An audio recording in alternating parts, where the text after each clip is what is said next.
Hosana, Hosana, Hosana. En cielo y tierra es el Señor, la gloria y potestad, y nos circunda con su amor la excelsa Trinidad. Alzad pues himnos de loor, que es grato al sumo bien. A Dios rindamos todo honor, ahora y siempre. Amén. A Dios rindamos todo honor, todo honor, todo honor. A Dios rindamos todo honor, ahora y siempre.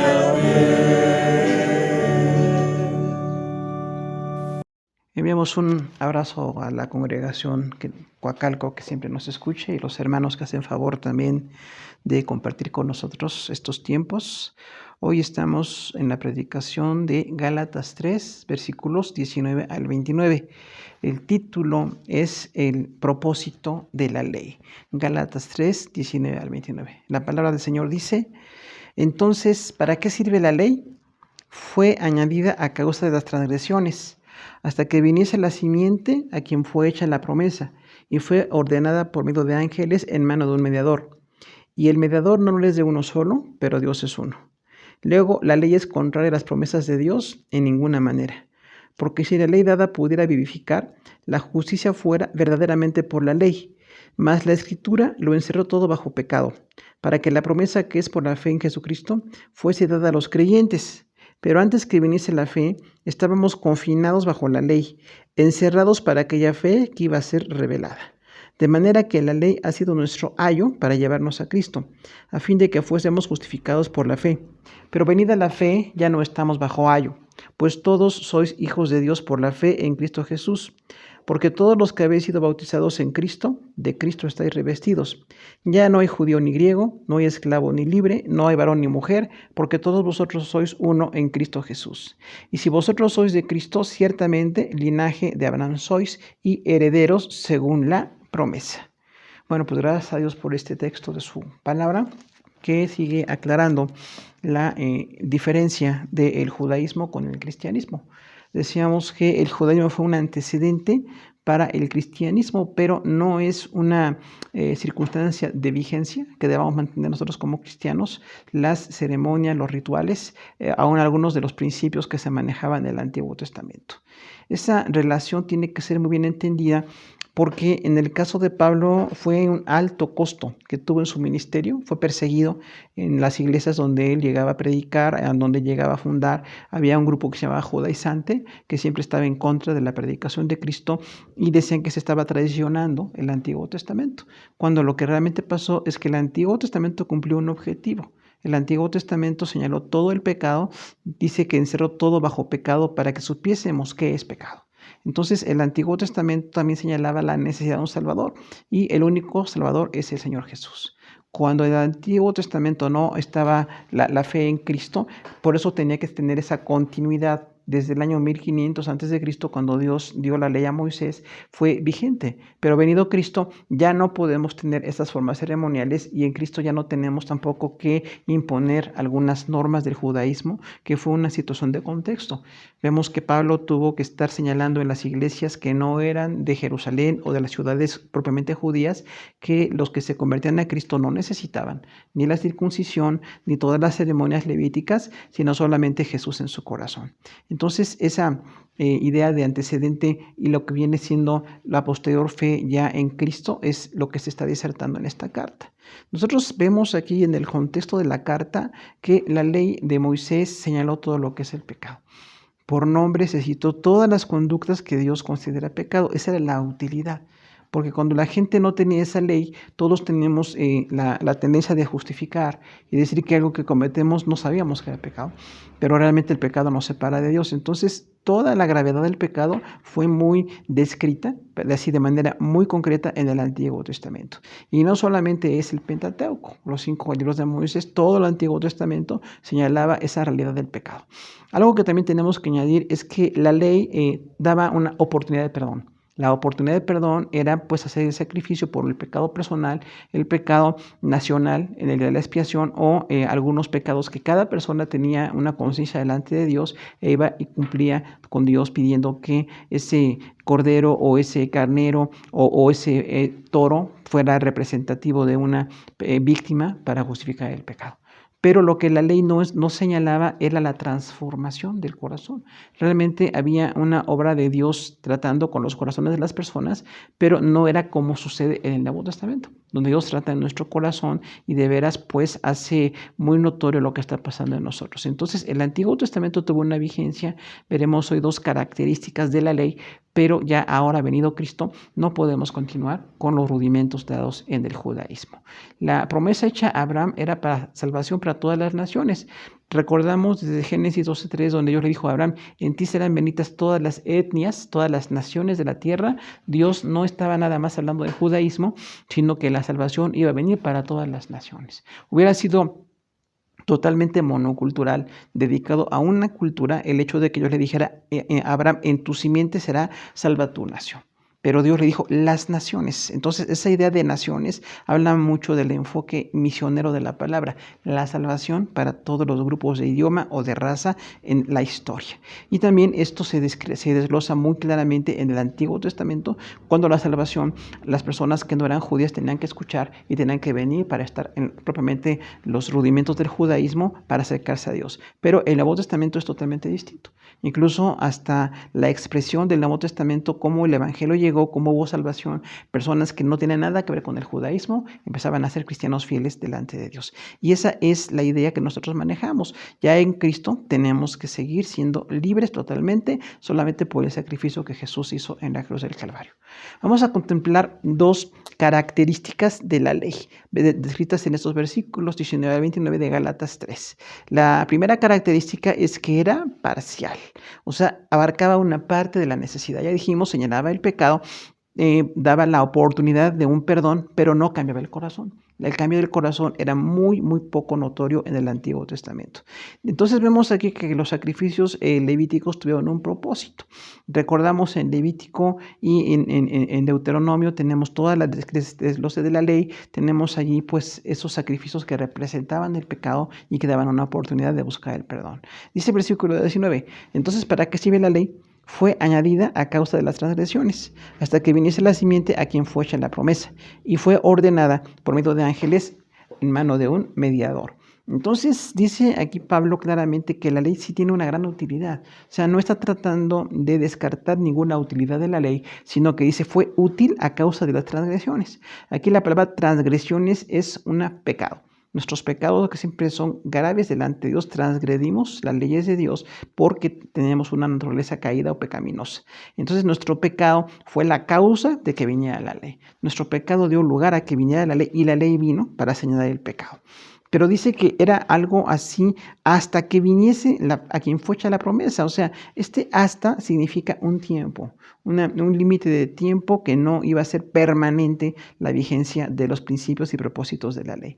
La ley fue hasta que viniese la simiente. Aquí la palabra simiente o semilla dice a quien fue hecha la promesa. Recordamos, Abraham es a quien fue hecha la promesa y de Abraham viene a través del linaje de los judíos de la tribu de Judá para Jesús el Salvador. Entonces Jesús es la simiente de Abraham. Y dice que esta promesa fue ordenada por medio de ángeles en mano de un mediador. Entonces da una gran importancia a la venida de Jesús. Venido Jesús, Él es el mediador. Nosotros vemos en la palabra del Señor que tenemos un solo mediador, así como dice, hay un solo Dios y un solo mediador entre Dios y los hombres, Jesucristo hombre. Es importante notar que el mediador es una persona que hace la labor de tratar de coincidir.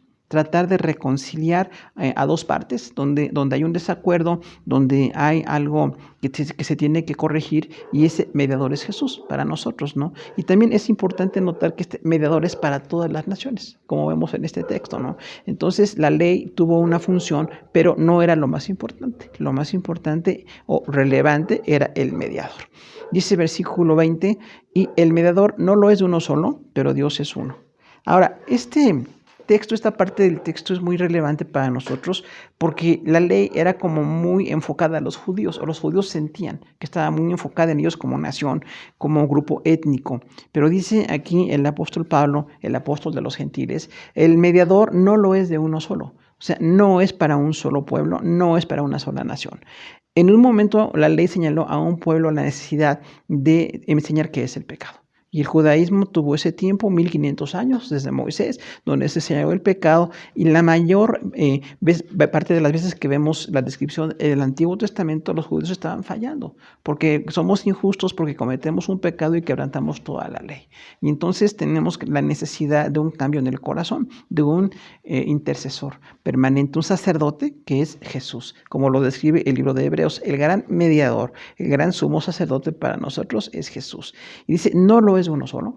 Entonces este mediador es para todas las etnias. Era algo importante que los gálatas, que incluso originalmente no eran judíos, era una parte de Turquía donde estaban las iglesias de Antioquía de Pisidia, Iconio, Listra y Derbe. Entonces, estas iglesias fundadas en esa zona que se llama Galacia no tenían por qué estar regresando al judaísmo o adoptar el judaísmo.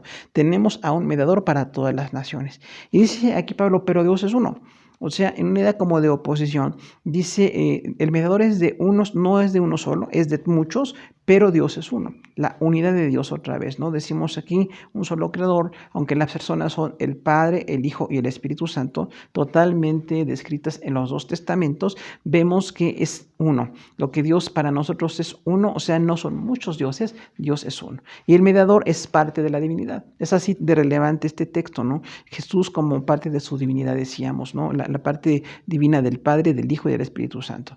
Entonces, este mediador que es para toda la humanidad es Jesús. De manera que lo que Pablo estaba predicando era correcto. Predicar el Salvador a todas las naciones, ya sin tratar de insistir en ningún punto del judaísmo, en las formas culturales o ceremoniales. Solamente los principios espirituales, decíamos, de santidad, de salvación, de redención, de cambio de vida, vienen a ser para nosotros, ¿no? Entonces Dios es uno, pero el mediador, que también es uno, es para muchos. Ahí es como unidad de contraste para Pablo.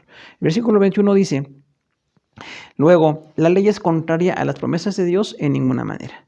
Porque si la ley dada pudiera vivificar, la justicia fuera verdaderamente por la ley. Entonces aquí nos dice también Pablo que las promesas no eran contrarias a las promesas de Dios, ¿verdad? La ley no es contraria a las promesas.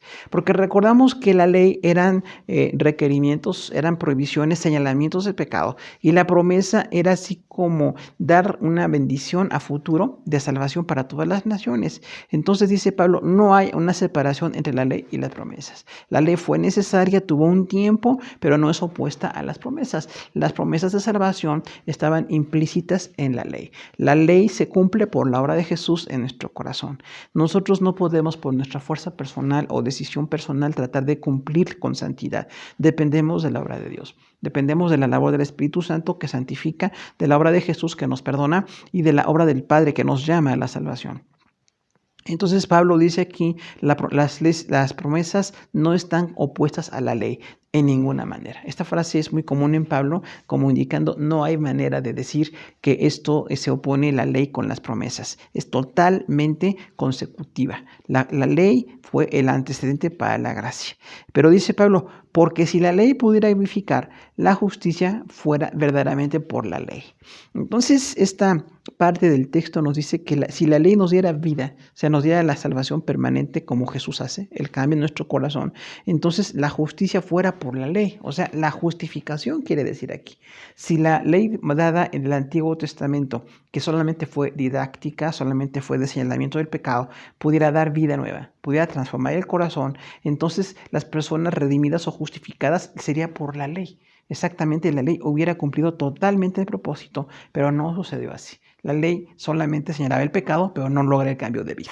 La relación entre la ley y las promesas es totalmente cierta, no se puede negar, pero la ley no nos da la justificación. La ley nos daba pues las bases para buscar a Dios en santidad, para señalar qué es el pecado, pero no se logra el cambio de vida, esa metamorfosis que dice el Nuevo Testamento que Jesús hace en nuestros corazones.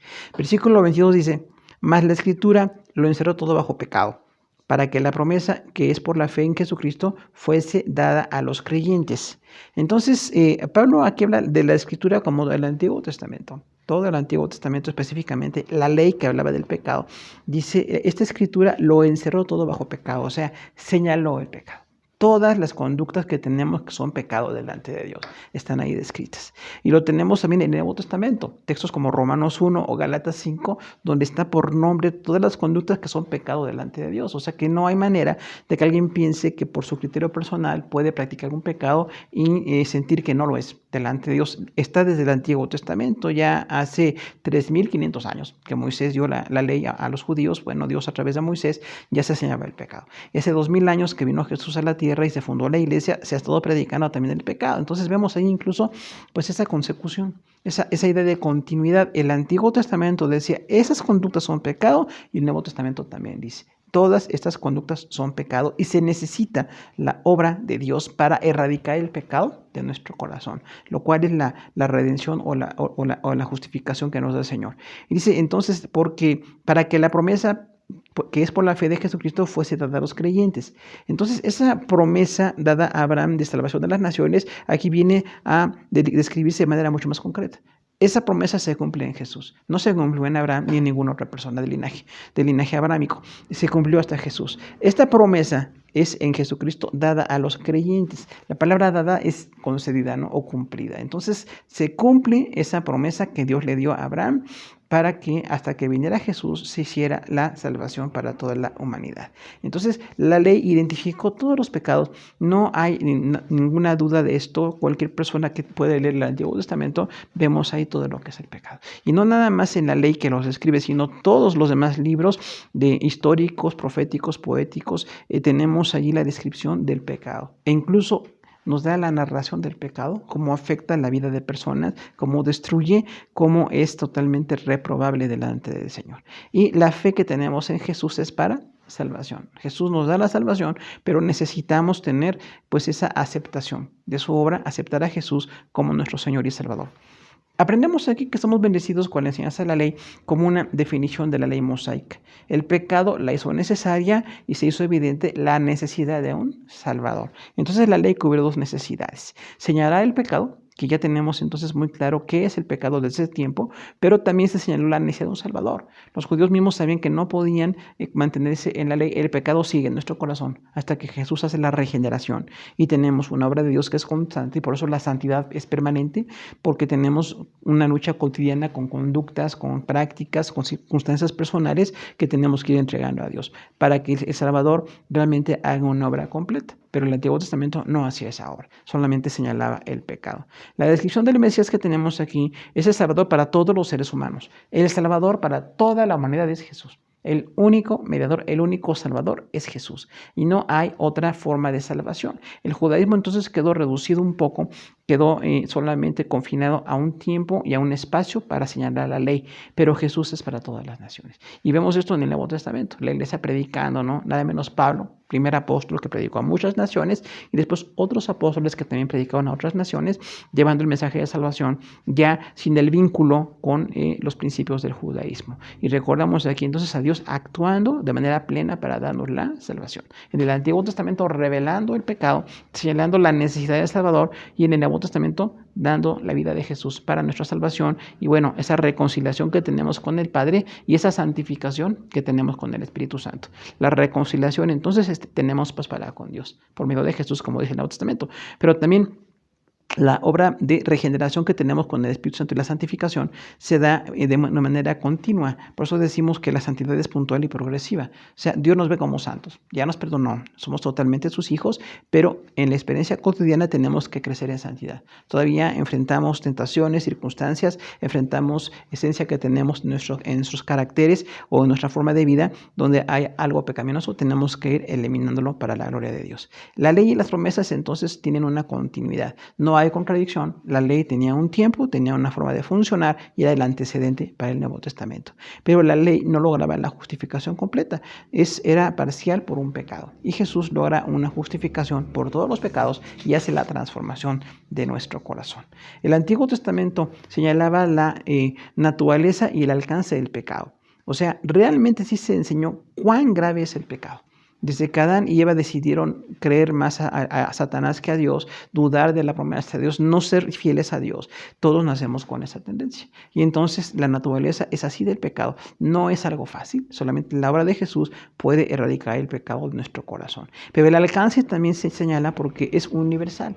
Todas las culturas, no importa si conocen poco o mucho de Dios, tenemos el pecado. Y tenemos, dice Pablo, ahí entonces la conciencia. Nuestra conciencia no señala lo que está mal delante de Dios y por eso seremos juzgados. Pero más aún con la ley, ya el pecado está totalmente descrito y en el Nuevo Testamento el pecado se puede erradicar. Tenemos un perdón y una transformación, una obra doble en el Nuevo Testamento. Y el Antiguo Testamento solamente era el perdón por un pecado que se cometía. En cada sacrificio se trataba de lograr ese perdón. El propósito de la ley es que la promesa fuera cumplida en Jesús. Toda la ley entonces tenía esa finalidad. Por eso decimos, ¿no? Desde el Antiguo Testamento falta un Salvador, falta quien muera, falta quien derrame su vida por los demás. Esos señalamientos que están en el Antiguo Testamento fueron cumplidos por Jesús. Jesús cumplió toda la necesidad de salvación. Él es nuestro Señor y nuestro Salvador. Hay aquí una segunda característica de la ley y es que la ley es temporal. La ley es temporal. Gálatas 3, 23 al 29. Primera parte que tenemos de este texto es que Moisés dijo que esta ley iba a ser por un tiempo. Desde se le reveló a él, era un tiempo y un espacio para que hubiera esa conciencia de pecado. Dice el versículo 23 que estamos confinados.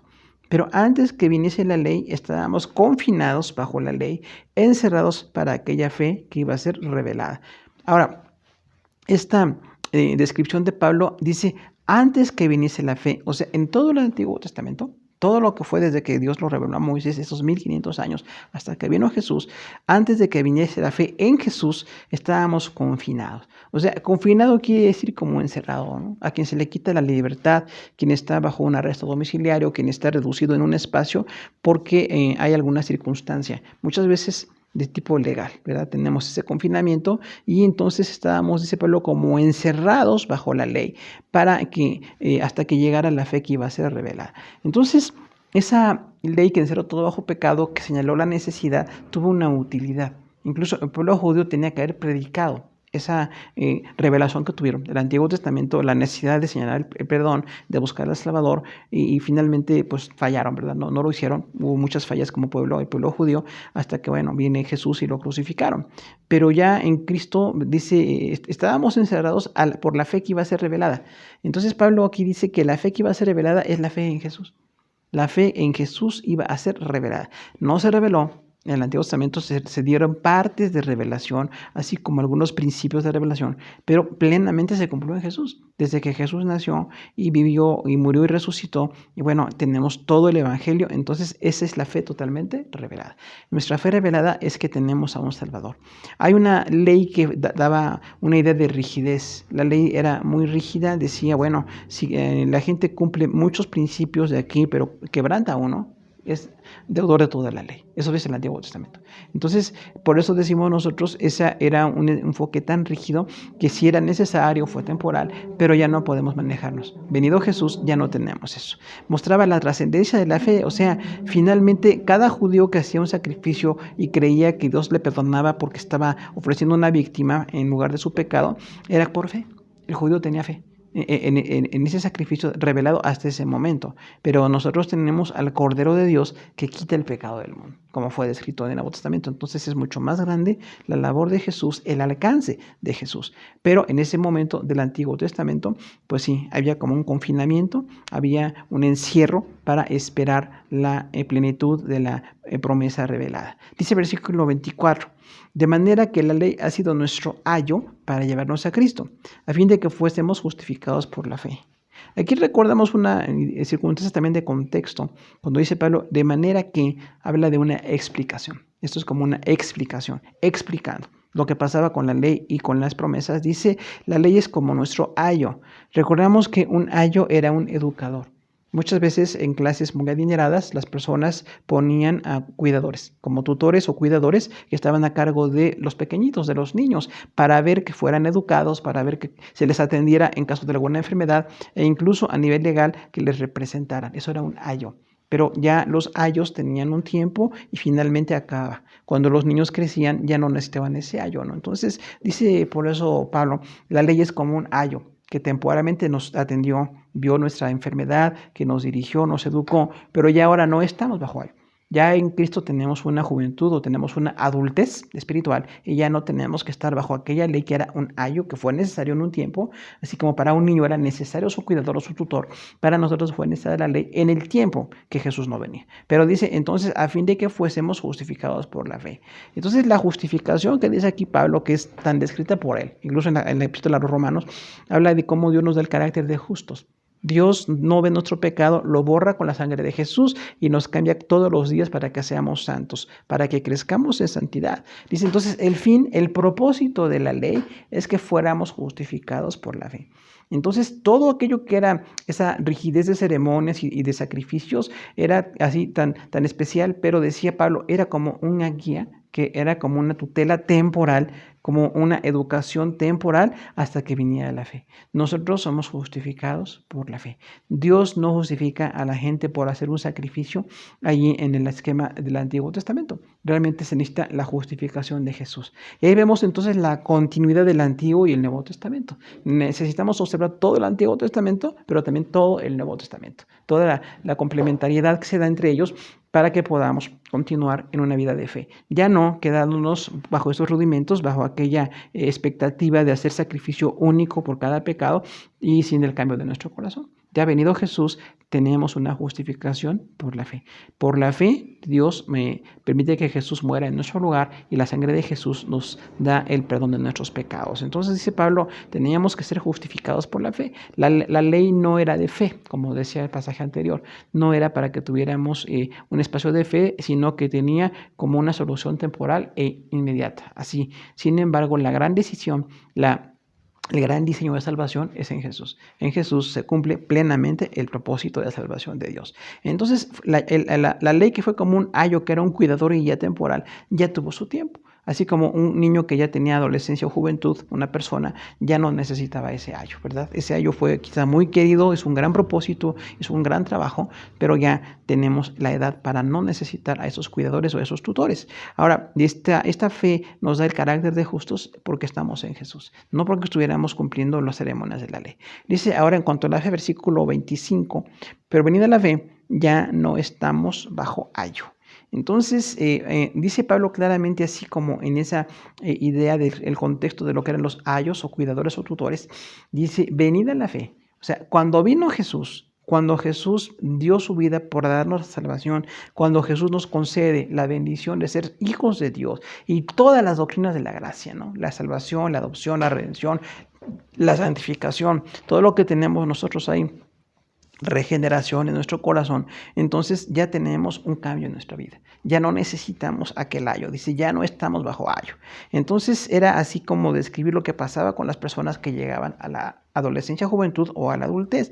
Ya no necesitaban ese tutor. Aunque hubiera sido un gran papel, ya no era necesario. La persona, incluso a nivel legal, ya tenía una representación personal. Vemos esto en el derecho romano y en otras ciudades también, donde las personas ya no estaban bajo el cuidador, porque siendo niños o siendo muy pequeñitos, todavía el ayo podía incluso representar en lo legal o tratar de ayudar en lo legal a la persona. Pero ya cuando la persona tenía la edad, ya no necesitaba el ayo. El ayo ya estaba como totalmente fuera de lugar. Ahora, se cumplió el mayor propósito. El mayor propósito es señalar el pecado y la necesidad que tenemos de Jesús. El educador temporal ya no es necesario. Se agradece a quien tuvo así como un tutor, una persona que le cuidó, bueno, pues fue una gran labor, pero ya cuando tenemos una edad y decisiones propias ya no podemos estar bajo aquella tutela. Sería así como totalmente ilógico. Ya no tenemos necesidad. El ayo cumplió el propósito. La persona ya es joven o es adulta y tiene sus propias decisiones y sus propias necesidades. Y es una ilustración muy práctica de la relación entre la ley y las promesas. Versículo 26 dice, pues todos sois hijos de Dios por la fe en Cristo Jesús. Entonces aquí nos da el carácter de hijos de Dios, que es totalmente privativo de los cristianos. Solamente las personas que recibimos a Jesús como Señor y Salvador somos transformados en hijos de Dios, ¿no? O como dice Juan 1:12, tenemos el derecho de ser hechos hijos de Dios. Tenemos la autoridad de ser hechos hijos de Dios porque estamos en Cristo. Recibimos al Salvador, pedimos perdón a Dios, pedimos que Jesús cambie nuestra vida, que dirija nuestra vida. Entonces somos hijos de Dios. Y este título también es muy importante porque hablábamos del contexto legal. Cuando alguien ya tiene el carácter de hijo, ya no requiere representantes, ya era un hijo. Y legalmente era tan importante el ser contemplado como hijo que Pablo por eso lo usó aquí. En el contexto en el que se movía decía, bueno, cuando la gente ya es hija de tal familia, tiene la herencia, tiene los derechos, tiene los títulos que necesita para ser parte de esa familia, entonces ya nosotros también somos hijos de Dios. Esto es importantísimo, ¿no? Y también habla de la naturaleza. Somos adoptados por Dios, pero también somos engendrados. Tenemos las dos partes. Adoptados porque Dios nos da el carácter legal de hijos, que eso era muy dado en el contexto de Pablo, pero también tenemos que somos engendrados por Jesús, somos engendrados como hijos. Son las dos partes para nosotros, ¿no? Y dice, ahora, esta calidad de hijos es por la fe en Cristo Jesús. Este es un versículo que explica claramente, somos hijos de Dios porque tenemos fe en Jesús, no por cumplir algunas ceremonias o por tratar de involucrarnos otra vez en el judaísmo, sino que estamos como hijos de Dios en Cristo. Es así de relevante el Nuevo Testamento en cuanto a Jesús, que regresarnos a aquellos rudimentos es como un gran error, que es lo que Pablo señala en la carta a los Gálatas. Tenemos carácter de hijos, tenemos todo lo legal, todas las propiedades, la bendición de ser de la familia y la fe como medio. La fe como medio, no hay otro medio para estar en esa fe. Cuando vemos incluso aquella parábola del hijo pródigo, que dice que el padre le puso un anillo y ropa a su hijo, era algo muy legal, le estaba regresando sus derechos. No es para nosotros en nuestro contexto, pero en el contexto en que Jesús dijo esa parábola, era como regresarle los derechos. Cuando dice póngale el anillo en la mano, era el anillo de la familia. Le regresó los derechos de esa familia, le regresó el carácter, dice, y póngale ropas nuevas y limpias, y habla entonces de una investidura. Y es muy hermosa esa parábola, que realmente debería llamarse la parábola del padre perdonado. No es el hijo pródigo, el personaje central es el padre que perdona, el padre que redime, que abraza y que recibe y que está esperando el arrepentimiento del hijo que se extravió. Entonces, gracias a Dios porque somos hijos y así nos ama y así nos busca y así nos considera según este texto y otros textos que hablan de cómo somos hijos de Dios. Versículo 27 dice, porque todos los que habéis sido bautizados en Cristo, de Cristo estáis revestidos. Entonces aquí usa la palabra bautismo, que recordemos, bautizo es como sumergir una tela para pintarla. Es lo que hacían en ese contexto del Antiguo y Nuevo Testamento. Hoy para nosotros la industria de la ropa es totalmente distinta, pero en ese tiempo era muy complicado. Pintar una ropa, teñir de un color, era todo un proceso, le daba una calidad, y entonces sumergir una tela para pintarla de un color era la palabra bautizo, y de ahí viene la palabra bautizo para nosotros, ¿no? Que es como sumergirnos porque nos dio un cambio en el corazón. No la ceremonia en sí, sino cuando Jesús llega a nuestro corazón. Jesús nos cambia, nos da una de esa forma de vida, de pecado, de reprobación, de perversidad, y nos hace un carácter de hijos, nos da un cambio. Siempre señalamos esto cuando la gente se bautiza en esa ceremonia, bueno, tan significativa, ¿no? Entonces, dice, los que han sido bautizados en Cristo, o sea, han sido cambiados, transformados en Cristo, identificados en Cristo. Eso es lo que dice este texto, ¿no? De Cristo estáis revestidos. Entonces, sí habla de estar totalmente sumergidos en Cristo. Nosotros como cristianos tenemos que seguir sumergidos en Cristo. No nos podemos separar de Cristo, no hay otra justificación, no hay otro camino. Nuestra vida es todos los días estar identificados con Jesús. Dice, esos que están bautizados en Cristo, identificados con Él, están revestidos. La palabra revestido quiere decir totalmente cubierto. Y con una cubierta que le da una identidad de hijo, de familia, de una condición muy especial para con Dios. Entonces, el ser revestido aquí habla también de la bendición que tienen los cristianos. Estamos revestidos de Cristo, bautizados en Cristo y revestidos de Cristo. Es un texto así tan contundente en este pasaje, posiblemente sea el eje de todo el texto, de todo el párrafo, este texto, ¿no? Porque dice, si fueron bautizados en Cristo, se identificaron con Cristo, Cristo los cambió, pero entonces están revestidos, bautizados y revestidos. Así estamos delante de Dios. No nos podemos ni nos debemos regresar de ninguna manera. La perfecta justificación, un sentido de pertenencia y la salvación que tenemos es por Jesús. Versículo 28 dice, 3:28, ya no hay judío ni griego, no hay esclavo ni libre, no hay varón ni mujer, porque todos vosotros sois uno en Cristo Jesús. Entonces aquí Pablo habla de que no hay acepción de personas. Recordamos la palabra acepción es como distinguir de manera peyorativa, de una manera discriminatoria, como que alguien es más valioso o menos valioso que otro. Y recordamos lo que pasaba en el tiempo de las castas romanas, que eran tan claras, así, tan contundentes, tan racistas. Y la cultura griega también. Y finalmente con el pueblo judío había un poco también de esto, de ese racismo, ese clasismo. Y dice aquí, entonces si estamos bautizados en Cristo, revestidos de Cristo, identificados con Cristo, somos cristianos, entonces ya no hay judío ni griego.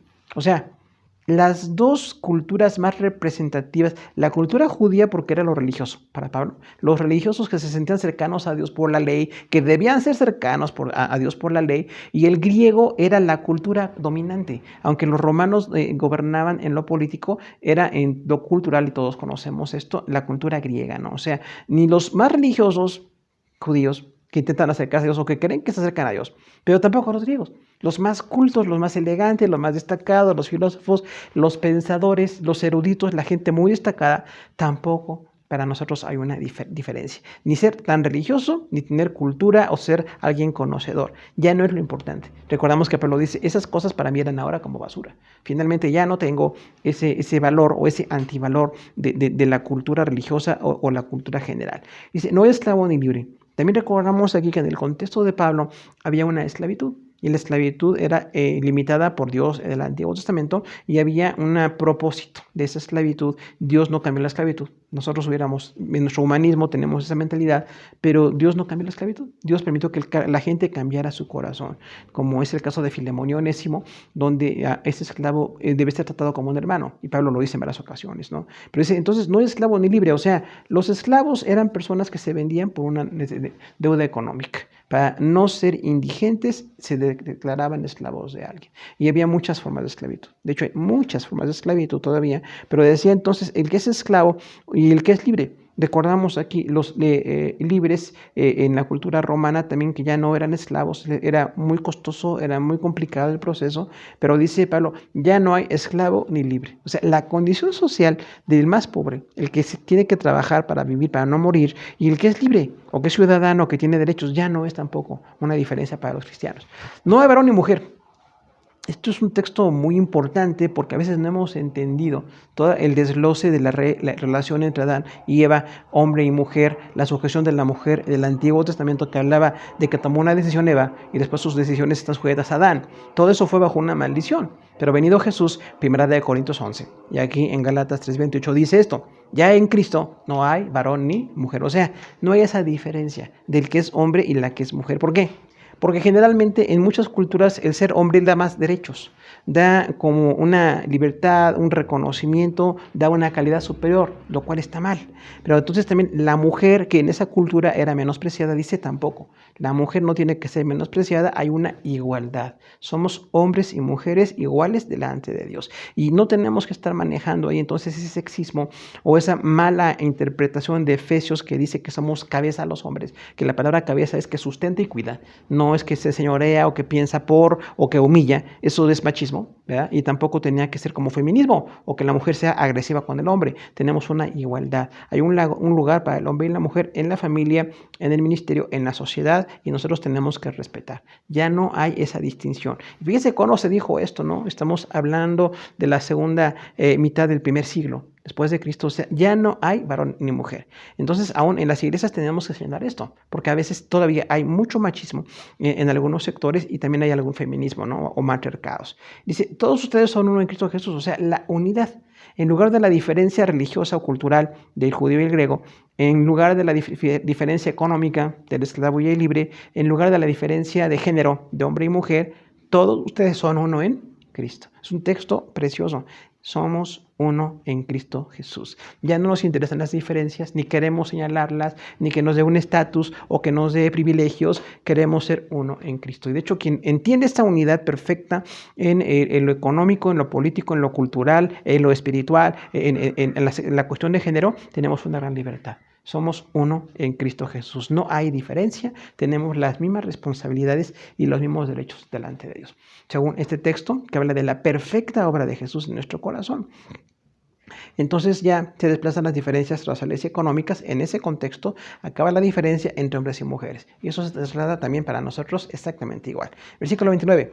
Y si vosotros sois de Cristo, ciertamente linaje de Abraham sois y herederos según la promesa. Ahora, este versículo completa todo lo que viene diciendo Pablo, viendo que la ley dio lugar a las promesas, dice, y ustedes son de Cristo. No olviden que son de Cristo, no regresen, no renieguen de la fe cristiana, no se hagan judaizantes. Ustedes son cristianos, ustedes le pertenecen a Cristo, que era la máxima meta del Antiguo Testamento. ¿Por qué tendríamos que regresarnos a los rudimentos que apenas señalaban los principios y las cosas más elementales de la fe? Dice, si ustedes son de Cristo, si pertenecen a Cristo, si son cristianos, aunque recordamos que la palabra cristiano fue dada en Antioquía de manera peyorativa, como burlona hacia los cristianos, pero si ustedes son de Cristo, entonces son linaje de Abraham. Esto es así como la conclusión de todo lo que se viene disertando, porque dice Pablo, esas promesas hechas a Abraham se cumplen en Cristo. Si ustedes le pertenecen a Jesús, están siendo linaje de Abraham. O sea, hay una continuidad de la promesa hecha a Abraham con los judíos que se hacen cristianos y con las personas que no son judías y que somos cristianos, somos el mismo linaje de Abraham. Por eso algunos dicen que es el padre Abraham o padre de la fe. Es una forma de llamarle y bueno, pues es cultural y tiene algunas bases que tiene un respeto para nosotros. Todo lo que está en la palabra, en el contexto, se tiene que considerar. Pero dice, no nada más están en Cristo y son herederos, linaje de Abraham, sino herederos según la promesa.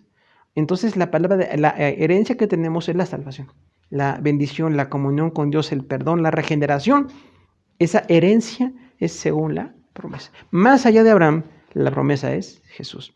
Somos herederos de las bendiciones de Dios por Jesús. Ya no tenemos que regresarnos y buscar ningún otro líder espiritual. Hay una fe condicional aquí. Recibir al Señor Jesús como Salvador nos da la salvación, nos da la bendición y el perdón. Pero también tenemos que somos descendencia, somos linaje de Abraham espiritualmente, no judíos, somos parte de la gente que hay una bendición. Recordamos, en ti serán benditas todas las naciones. Y hoy a todas las naciones les predicamos lo mismo. No importa la nacionalidad, ni la raza, ni el color de la piel, ni el idioma que se hable, todos somos linaje de Dios en Cristo. Somos la descendencia espiritual de Dios y gracias a Dios que se acabe ese racismo. No tenemos que manejar ese racismo. Y también tenemos una herencia con Dios, que es la salvación, la bendición, y entonces tenemos que disfrutarla y continuar con esa herencia. Los cristianos tenemos herencia en el Señor. La gran salvación, el perdón, el amor, la relación con el Padre, una relación perfecta de amor, de provisión, de bendición, es una relación absoluta que tenemos con Dios. Una relación con Jesús como nuestro Salvador, el que dio su vida por nosotros y que es nuestro Señor de nuestra vida, y también con el Espíritu Santo. Una relación donde hay un sustento, hay una guía, hay un consuelo, hay una fortaleza y hay una intercesión continua de Jesús y del Espíritu Santo para la iglesia. El Antiguo Testamento tuvo una vigencia limitada. Es el tiempo anterior a la gracia. Recordamos, la gracia es el regalo de Dios que produce alegría. Dios nos quiere dar su gracia. Es un ser de gracia, de hecho, Dios, ¿no? Entonces, en esa gracia nos quiere conceder la alegría de tener esas bendiciones que Él nos da. Pero entonces vemos que la ley describió la grada del pecado y siempre vamos a ver esto. No tenemos que desplazar la ley más que en las formas culturales que se manejaban. Pero los principios espirituales, el amor de Dios, la salvación, el perdón, la santidad, es señalar lo que es pecado delante de Dios, tiene que continuar. De manera que decíamos, los pecados del Antiguo Testamento son los mismos de nuevo. Solamente que en la cultura que se da en el Nuevo Testamento, ahora tenemos que predicarlo a las naciones y darnos cuenta que no importa el contexto cultural que tengamos, necesitamos arrepentirnos del pecado, lo que la palabra de Dios señala como pecado. Fue un diseño preparatorio, ¿no? Entonces la ley era como una preparación tenía una preparación para Jesús, y de hecho pues fue así.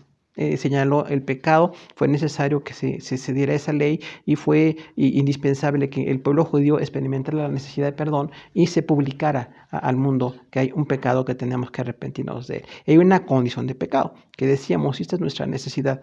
Todos somos pecadores delante de Dios. No hay nadie que esté justificado de tal manera que no necesite la salvación. Porque ahí hablamos de la soberbia de la gente, que a veces pensamos que no necesitamos el perdón de Dios, que somos buenas personas, que no somos tan malos como otros, cuando realmente eso es soberbia. Y eso es menosprecio a otros y es un pecado delante de Dios.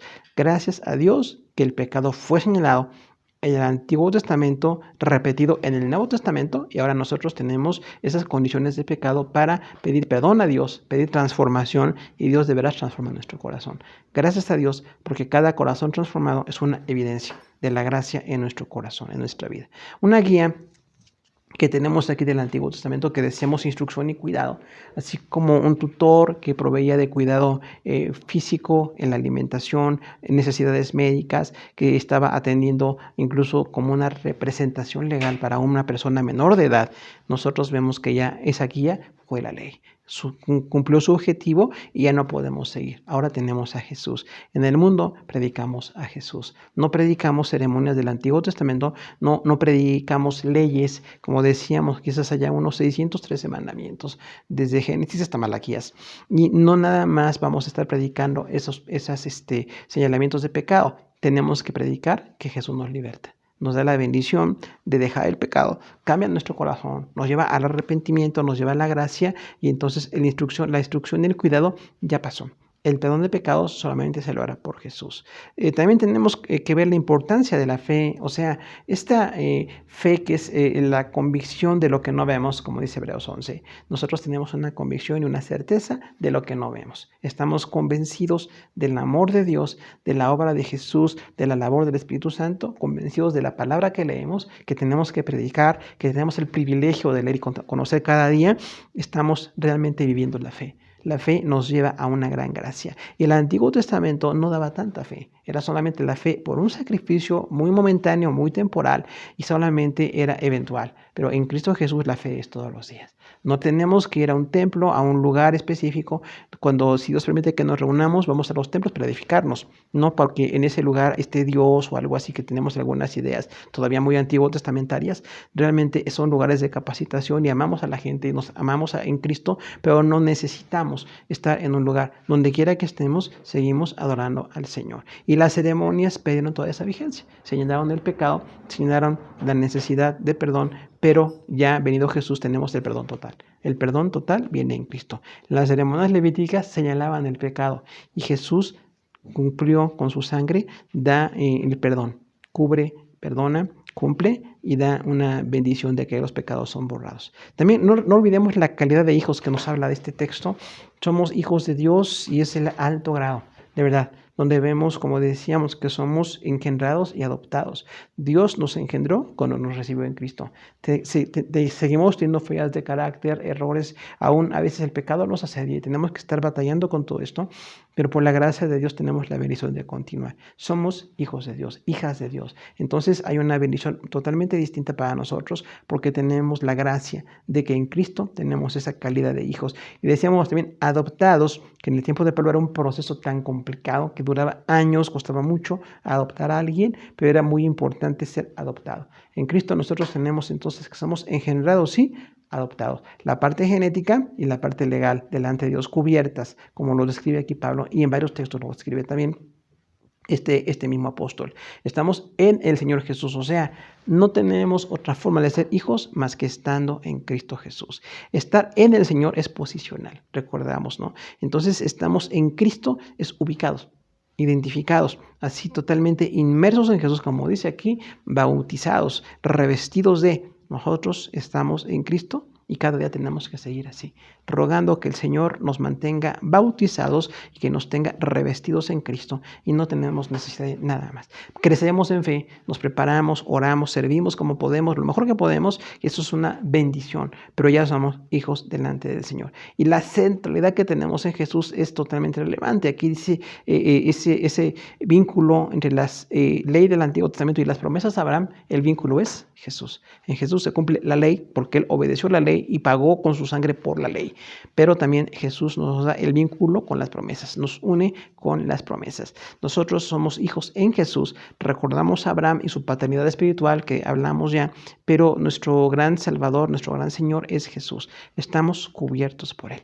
Terminaron las diferencias, también decíamos, ¿no? Culturales, personales, de género, ya de religiosidad y de cultura. No tenemos que estar buscando esas diferencias. En Cristo tenemos la salvación y predicamos la salvación. Solamente en Jesús podemos ser salvos, ser perdonados, y esa es la obra que predicamos. También la cultura, no importa si tenemos mucha cultura o poca cultura, para Dios somos igualmente importantes. Cada persona tiene que prepararse, tiene que esforzarse, estamos en contextos muy distintos, pero no nos hace diferentes el que tengamos un nivel distinto de cultura. También las clases sociales tienen que acabarse aquí. Gracias a Dios que en la iglesia no nos interesa quién tiene más o quién tiene menos en lo económico. Procuramos que la gente siempre trabaje, administre, sea honesta en lo económico, que se esfuerce mucho, porque con esfuerzo siempre se logran las metas, pero no estamos tratando de desplazar a quienes tengan menos economía, porque entonces eso sí sería, como dice Pedro, el apóstol, acepción de personas. O mujeres y hombres iguales ante el Señor. Esto es una bendición muy grande como iglesia, hermanos, que predicamos aquí, que dice el texto, que señala mucho el texto, y decíamos entonces que ya quitemos esa guerra de hombres y mujeres, ese duelo, esa diferencia. En Cristo somos totalmente iguales. No tiene que haber ningún menosprecio, ninguna disminución de derechos ni de facultades. Somos uno ante el Señor. Y de hecho, mujeres y hombres somos hechos a la imagen de Dios. Recordamos, la imagen de Dios está en mujeres y hombres, no nada más en hombres, como a veces tenemos algunas conclusiones por ahí, ¿no? Y la unidad que tenemos en Cristo es perfecta. Somos uno en el Señor, gracias a Dios, porque somos uno. Nuestro deseo es ser uno, aunque tengamos diferentes edades, llamamientos, culturas, personalidades o gustos. Todo eso puede caber dentro de la fe mientras no sea pecado. Mientras no caigamos en pecado, somos uno en Cristo Jesús. Aún con las iglesias de todo el mundo, distintas denominaciones y grupos, somos uno por la gracia de Dios. La bendición que tenemos es que pertenecemos a Jesús, y esto es lo más relevante. Soy de Cristo, pertenezco a Cristo. Eso es lo más importante para nosotros. Judíos tenían que decir eso, pertenecemos a Jesús, y los cristianos también tenían que decirlo. Aunque hubo tanta confrontación con Pablo, vemos en Hechos y en las cartas del apóstol Pablo que hubo incluso amenazas, muerte, cárcel, mucha violencia, porque este hombre decía: ahora le pertenecemos a Jesús. Ya no tenemos que estar atados a aquellas formas religiosas del Antiguo Testamento, sino que tenemos una gran bendición en Cristo. Tenemos libertad porque le pertenecemos a Jesús, no porque cumplimos ceremonias. Las ceremonias se cumplen con nuestro carácter de santidad y con la obra de regeneración que hace Jesús en nuestro corazón, y vamos siendo gente santa, gente bendecida, y gracias a Dios porque nos hace crecer en santidad, nos ha hecho salir de la esencia del pecado, de los pecados que todos hemos cometido delante del Señor, y estamos yendo a una vida de santidad. Y somos una descendencia espiritual de Abraham, sí, porque lo dice Antiguo y Nuevo Testamento, pero nosotros ya no estamos ponderando esas promesas a Abraham, o tendríamos que seguir la fe o las limitaciones que tuvo este hombre, porque decíamos, Abraham también tuvo pecados, tuvo fallas delante de Dios, y hizo lo bueno delante del Señor, porque Dios justifica a pesar del pecado, cuando la gente se arrepiente. Pero nuestro gran modelo para seguir siempre es Jesús, el gran sumo sacerdote, el gran pastor, el gran Señor, el gran revelador, el gran perdonador, es Jesús. Presentamos entonces dos características de la ley. La ley de Moisés identificó los pecados, se hizo evidente la necesidad de un Salvador, de un sacrificio representativo, ¿verdad?, sustitutorio, para lograr la salvación de toda la humanidad, y ese sacrificio es Jesús, no hay otro, es Jesús. Las dos características de la ley que hemos visto son que era parcial y que era temporal. O sea, era parcial porque fue dada en el tiempo de Abraham, iba a ser una parte de la revelación de Dios, iba a señalar la necesidad de un mediador, iba a dar promesas, iba a hablar como escritura, encerrando todo bajo pecado, señalar todo lo que es el pecado para que necesitáramos ese Salvador. Pero era como un confinamiento, decíamos, ¿no? Estaba como encerrando a la gente hasta que esperáramos la promesa hecha para Dios. La ley fue como un ayo, como un tutor, educador, un cuidador, pero fue temporal también porque venido Jesús ya no estamos siguiendo los rudimentos de aquella ley. Ahora tenemos la fe en Jesús, somos hijos de Dios, bautizados, somos, como dice aquí, revestidos, somos uno en Jesús, mantenemos la unidad y somos linaje de Abraham a través de Jesús, pero ya no estamos buscando ese linaje estrictamente judío porque sería como una confusión que llega a suceder. Hermanos, pues enviamos a todos un abrazo, les amamos en Cristo, extrañamos a todos y oramos al Señor que nos siga bendiciendo en estos tiempos tan complicados, que de veras la gracia de Dios se derrame en cada uno de nosotros. Oramos al Señor. Padre Celestial, te damos gracias por tu bendición al ver y considerar Gálatas 3 del 19 al 29. Nosotros vemos estas dos características de la ley. Fue parcial y fue temporal. Entendemos que la parte que cumplía la ley era señalar lo que es el pecado, porque realmente todos los pecados ahí están descritos y se habla de la necesidad de un Salvador. Y la ley estaba encerrando, dando un tiempo, incluso cada sacrificio señalaba la necesidad de ese Salvador y estaba proféticamente tipificando a Jesús. Pero nosotros, venida la fe en Cristo, recordamos que fue temporal y ya no tenemos que buscar aquella ley. Para Pablo fue un gran conflicto estar predicando en grupos no judíos y los judíos que estaban tratando de regresar, los llamados judaizantes, trataban de que la iglesia cristiana de cualquier nación regresara a los rudimentos del judaísmo.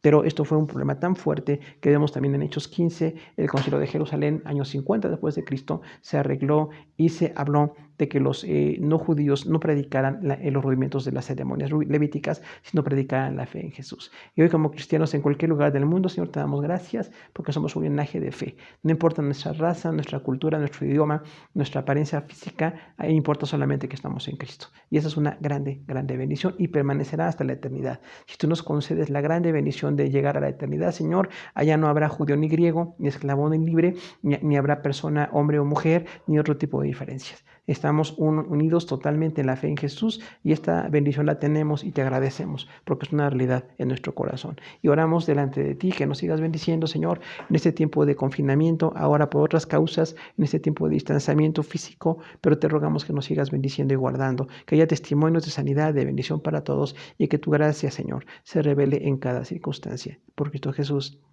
Amén. Hermanos, muchas gracias por su atención.